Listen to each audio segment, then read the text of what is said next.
Yesterday, Google officially released the Android P beta program.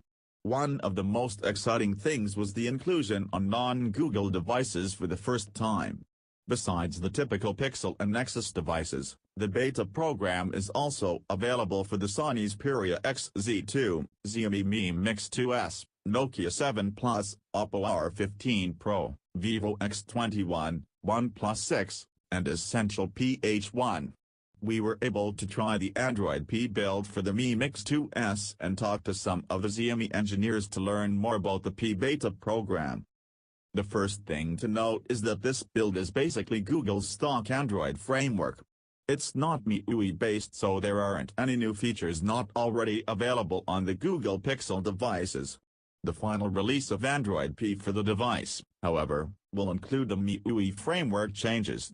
The Mi Mix 2S will continue to get developer builds as Google releases them, though we don't know if all future developer previews will be stock Android-based.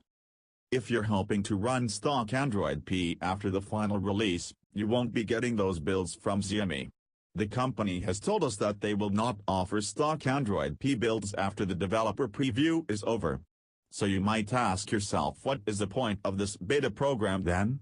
The purpose, we're told, is so that developers who are interested in making apps targeting Android P can use the Mi Mix 2S as a relatively cheaper test device, at least, compared to the other flagship smartphones that were announced as a part of the program.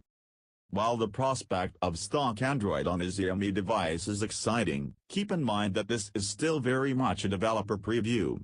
It's not stable enough to be your daily driver. Currently, the secondary camera is not working. For those of you who are still interested in running this P beta build, you can sign up for the beta program here. There is a single flashable Android P build for both the Chinese and global variants of the device. Lastly, for those of you wondering if your Xiaomi Redmi Note 5 Pro or Xiaomi Mi A1 will receive the P developer preview, then you'll be disappointed to hear that Xiaomi will not be offering Android P to other devices at this time. Qualcomm offers Android P-based BSPs for the Snapdragon 636 and Snapdragon 660, so it's certainly possible for them to offer the update to some of their other devices, but the company is choosing to focus on providing the P preview to its flagship device to avoid spreading themselves too thin.